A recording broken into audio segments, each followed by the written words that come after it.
I just got back from LA, so I still have all my makeup packed in my little travel bag. Come get ready with me as I yap about why I hate gel polishes. I already did my skincare earlier, so that's why I'm a bit shiny, glowy, if you may. Yeah, just wanted to talk about why I hate gel polishes. Hate is a strong word though. Now I'm applying Aquaphor just to get my lips prepped before we actually start doing anything. Number one reason why I actually don't like gel manicures or gel color is because of the acrylate allergies and the possibility of the sensitizing ingredients within the polishes.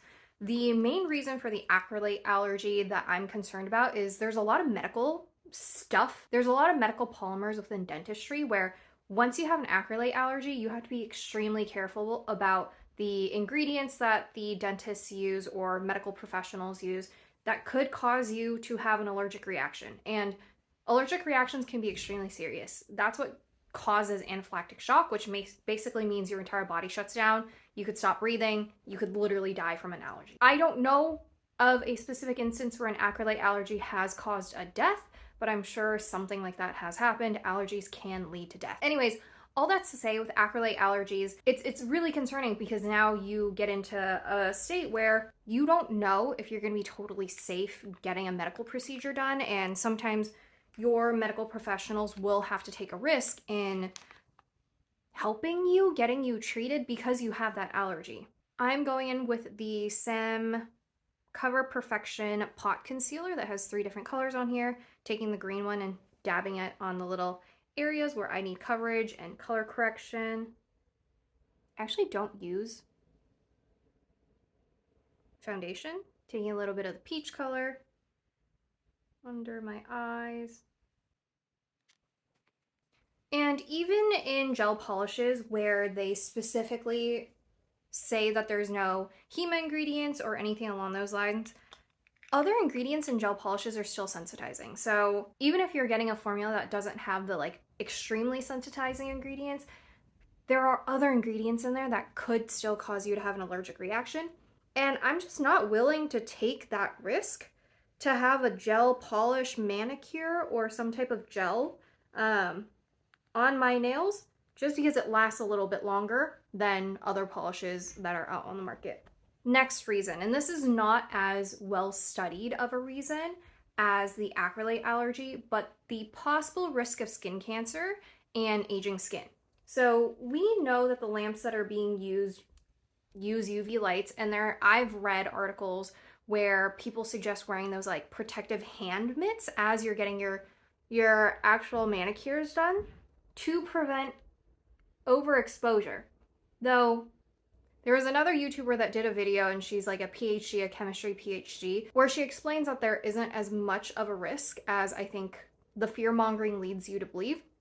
However, that is something that I don't have to expose myself to, right? Like going outside, you will be exposed to UV lights. If you open a window, you will be exposed to UV lights because you need sun. So there is a reason for us going into the sun and getting exposed to UV rays like that, but simply to do it for the benefit of getting a manicure, I just don't think that's worth it. And then beyond that, just the possibility of the aging skin situation on your hands, right? Just thinking about going through that process, being exposed to that light over and over again, even if there's not a high possibility of you maybe developing skin cancer or something extremely serious like that, you still do get exposed. And generally speaking, the places that show age the fastest are your neck and your hands, because it is exposed, I think, the most often and possibly is the most neglected in terms of skincare and everything. So why would I choose to put myself through a process which would cause my skin to age? Next reason why I do not like gel manicures. So there's been a trend of getting Russian manicures done, and I'm gonna be honest, beautiful. I think Russian manicures look so chic and so nice. But the way they do Russian manicures is essentially removing everything around your nails that would protect it from infection. And that is terrifying to me. So I know the concept of Russian manicures mainly has to do with like really clean cuticles and just really nice cleaned up looking nails. But I have not seen a Russian manicure done that didn't use gel polish. So when I think about the trend with the Russian manicure, it usually goes hand in hand with gel polish. So if you think about it that way, you're removing all the protective bits around your nail that prevent infection, and then you're adding on top of that sensitizing ingredients.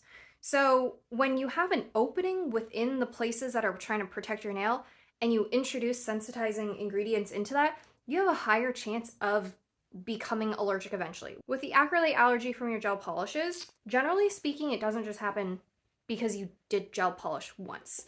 It is exposure over a prolonged period of time that causes you to then have that acrylate allergy. If you're opening up your immune system to the possibility of being sensitized by these ingredients over and over and over again, it increases the probability of you getting that allergy at some point. So if you're consistently doing gel manicures through the Russian manicure method over and over and over again, you could eventually lead yourself to getting an acrylate allergy. Next reason I hate gel manicures, and there's a lot of sub-reasons under this, but removal. Removal of gel manicures is a pain. I don't know about you, but if I'm just doing a normal gel polish, where they're basically just painting the layers of gel onto my nail, and it's kind of like a regular nail polish, there's no building or anything on top of that, the moment anything starts chipping, I just start peeling my gel polish away because it's nearly impossible for me to remove it at home easily. I can't stand when it starts chipping and dragging on stuff, so then I just rip it off, and parts of my nail plate come off with it every time. And I know you're not supposed to do that, which is why I try to stay away from gel polishes altogether, but the removal is so difficult. Also, at some salons, they don't even remove your polish for you. Like, that's not even offered as a service you can get when you get there. Like, I have seen salons where you have to have the old polish removed before you even get there. Which then leads to the question of like, okay, how do you safely remove it at home? And I've attempted to safely remove it at home and have not found any success in doing that. I bought specific gel removal products and tried using that. I would file my nails down and try to remove it that way.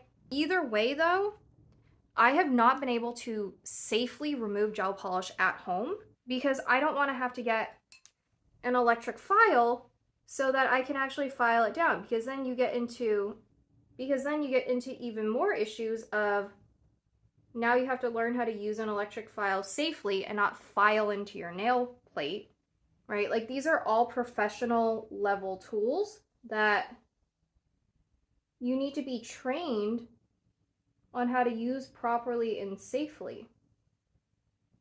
I personally don't trust myself to be able to do that without causing myself further harm, more harm than good, honestly.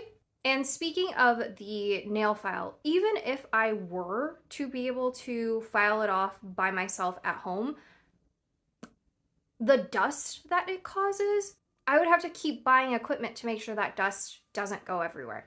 There was a study done recently about just like general air quality within nail salons, and they consistently found that those that worked at nail salons were more likely to experience detrimental health outcomes from the air quality. And that air quality is a result of the products that are being used, as well as the filing and the dust that occurs with gel polishes, and the lack of ventilation in small enclosed spaces. So basically what I learned from that study was, when you do your nails, make sure you're in a well-ventilated area. Make sure that you're doing your nails in a place that's going to be safe for yourself, your lungs, your body. Protect your body, you only have one.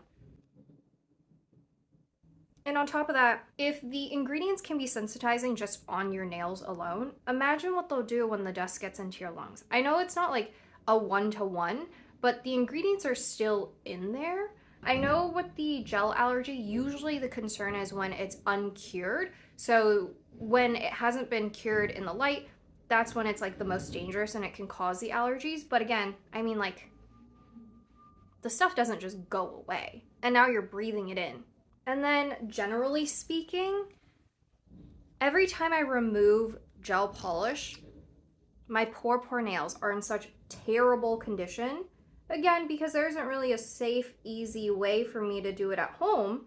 Like, you could do the soak-off method, but even with the soak-off method, my nails are so dry and crusty after I finish the soak-off method.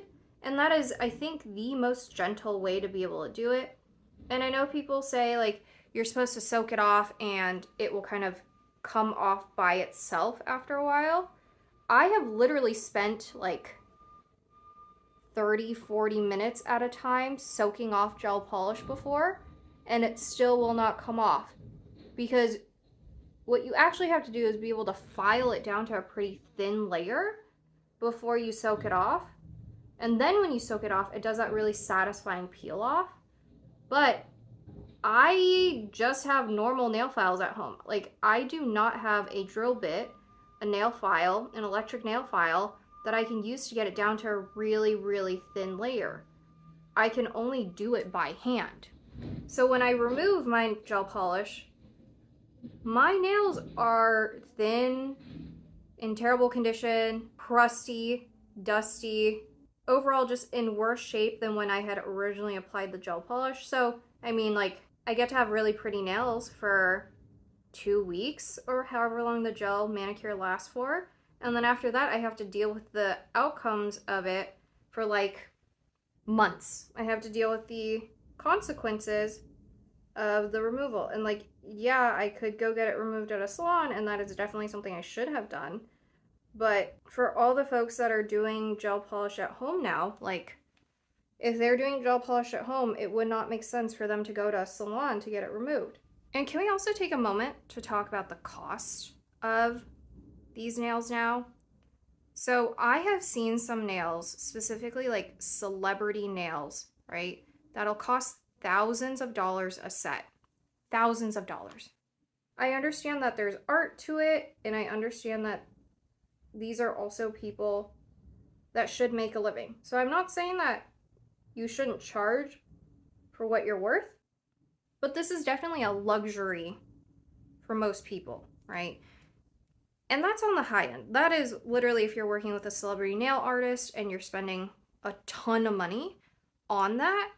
But even if you're not spending a ton of money on it, I've seen prices regularly for like $100 a set or something like that, where you're going in, you're not only paying your money, your hard-earned money to get this done, you're also spending your time, which is also a precious resource, to go get the nails done. Hypothetically, you could do the nails at home yourself, but like a bottle of gel at home is also like $20 or something. And I know I also spend a lot on just normal nail polish, so this is not me saying like don't spend on this stuff, but it just does feel a little bit ridiculous to say, hey, every 2 to 3 weeks, come in and spend what, $200 or something on a set of nails? How much is that in a year? 400 times 12, $5K on nails alone? Like, that is a lot of money to be spending on just your nails. Beyond the money of the nails itself, you're also spending your time. If you're doing a session like this every other week or so, you're going to be spending a lot of time at the salon, getting to and from the salon. It isn't just, oh, the time that you spent at the salon. There's possibly waiting, even if you have appointments, right? There's a possibility of waiting and everything. So you're just spending so much of your time. And I understand that if you think this is like a relaxing activity, then this might be a really great use of your time. It might be really great self-care. I personally love doing my nails though at home, where I can control the environment, control what I really want, and have a really nice relaxing session doing my own nails.